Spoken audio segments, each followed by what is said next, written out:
बिस्मिल्लाहिर्रहमानिर्रहीम। Question number 4 है 3x² + 3 divided by x³ + 1। अब ऊपर वाली पॉलिनोमियल जो है इसकी डिग्री 2 है और नीचे वाली पॉलिनोमियल की डिग्री 3 है, तो ये फ्रैक्शन जो है ये प्रॉपर है। सॉल्यूशन, अब ये चीज़ जो है ये किसके इक्वल है? 3x² + 3। इसके हम फैक्टर बना सकते हैं x + 1 इंटू x² - x + 1। ये दो इसके फैक्टर बनेंगे। तो फार्मूला यहाँ पे कौन सा अप्लाई किया है?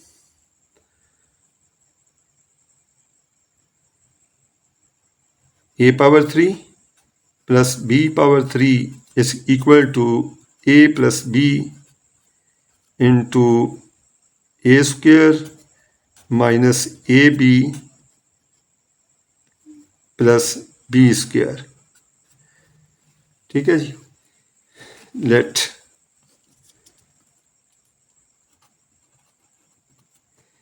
3x² + 3 divided by x + 1 into x² - x + 1 is equal to a के नीचे x + 1 लिख लेते हैं और plus bx + c divided by x² - x + 1। इसको हम कहते हैं इक्वेशन नंबर 1। दिस इम्प्लाइज इसके साथ इसको मल्टीप्लाई कर देना है, तो 3x² + 3 किसके इक्वल आ जाएगा? जब ये चीज़ इसके साथ मल्टीप्लाई होगी तो x + 1 कैंसिल हो जाएगा, तो बाकी बचेगा x² - x + 1। x² - x + 1 into a। अब ये चीज़ जब इससे मल्टीप्लाई होगी तो ये कट जाएगा, x + 1 इसके साथ मल्टीप्लाई होगा, तो प्लस क्या आ जाएगा? x + 1 into bx + c।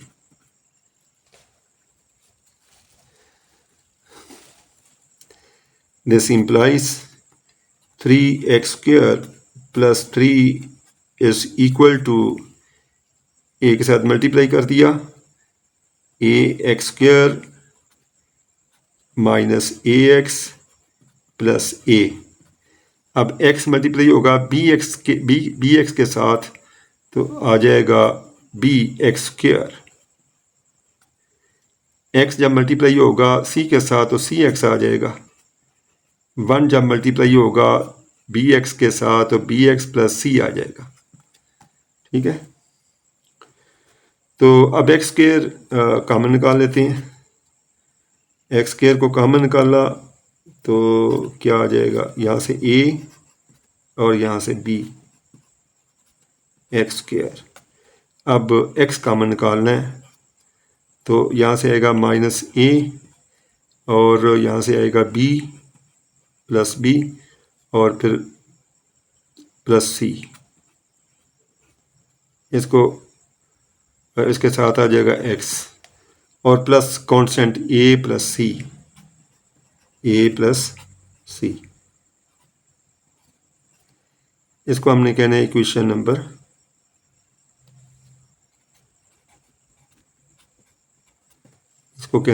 Number 2। अब कोएफिशिएंट कंपेयर करने हैं। Comparing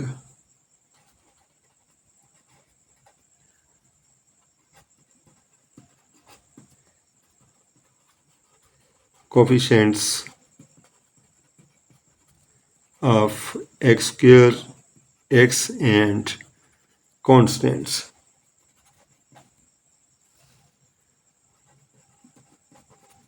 on both sides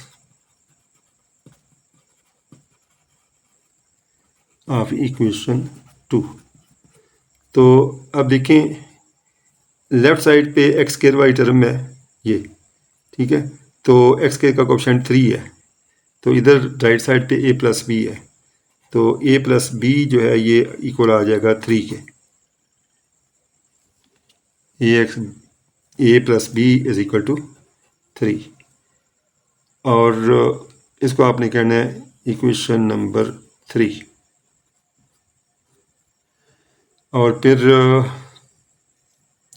x के कोएफिशिएंट कंपेयर करेंगे तो क्या आ जाएगा, minus A plus B plus C is equal to 0।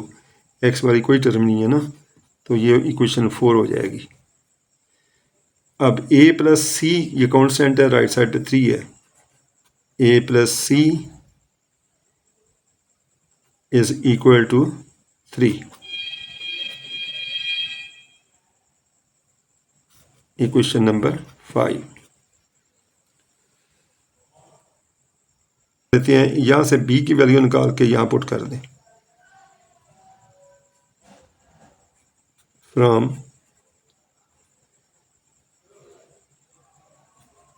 Equation 3 B किसके इक्वल आ जाएगा, 3 माइनस बी, इसको हम कहते हैं इक्वेशन नंबर 6। अब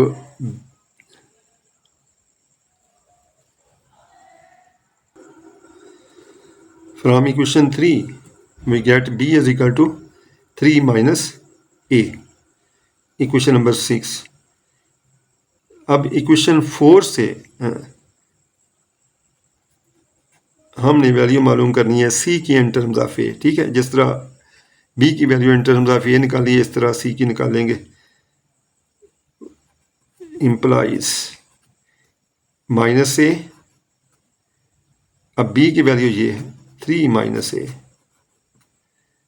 plus C is equal to 0। अब यहां से दिस इम्प्लाइज सी किसके इक्वल आ जाएगा, -2a, इसको राइट पे ले आते हैं, ये प्लस हो जाएगा -3। अब इक्वेशन 5 में ये वैल्यू सी की इस्तेमाल करके ए की वैल्यू निकालनी है। तो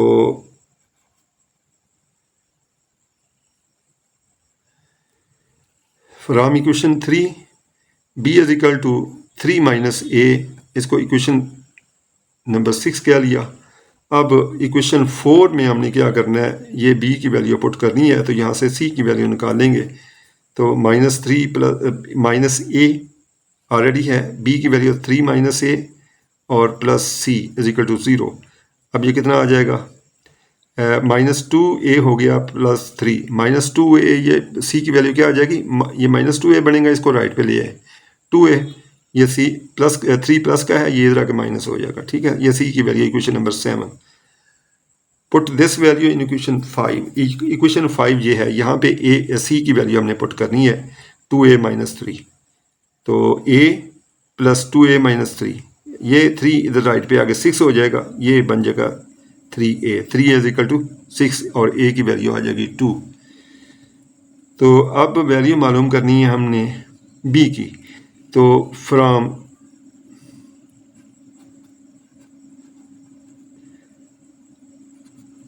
इक्वेशन 6 b किसके इक्वल आएगा, b is equal to 3 minus a की वैल्यू 2 है, तो दिस इंप्लाइज b की वैल्यू आ जाएगी 1, b is equal to 1।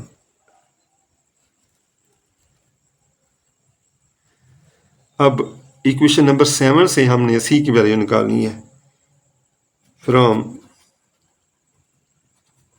Equation 7 सी किसके इक्वल आएगा, 2 इंटू 2a की वैल्यू -3, तो कितनी आ गई,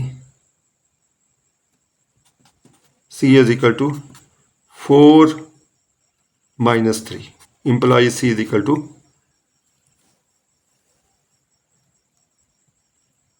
c इज इक्वल टू 1 आ गया।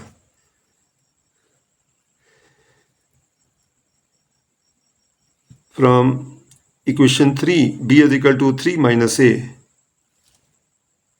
इक्वेशन नंबर 6, इक्वेशन 4 इंप्लाइज यहाँ पे आपने b की वैल्यू पुट करनी है 3 माइनस ए, यहाँ पे रखी तो माइनस ए, ये b की value 3 minus A plus C is equal to 0, तो ये -2a आ गया, इसको राइट पे ले आएंगे तो 0 है ना, राइट पे आ गया, ये जमा हो गया, और 3 प्लस का है ये माइनस हो गया, तो c की वैल्यू आ गई 2a माइनस 3।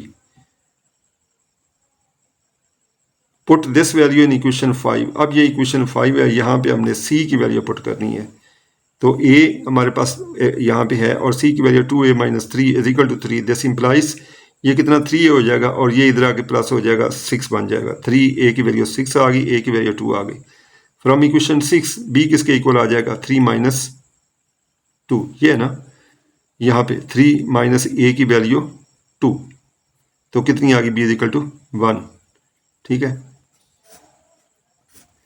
अब फ्रॉम इक्वेशन 7 c किसके इक्वल है 2a माइनस 3, तो 2 इंटू 2 माइनस 3, ये आ गया 4 minus 3, c is equal to 1। अब ये वैल्यूज जो हैं हमने इक्वेशन नंबर 1 में पुट करनी है। ठीक है, putting these values in equation number 1, यहाँ पे पुट करनी है हमने। ठीक है, put a is equal to 2, b is equal to 1, c is equal to 1 in equation 1। तो इक्वेशन 1 हमारे पास क्या है 3x square plus 3 divided by x plus 1 into x square minus x plus 1।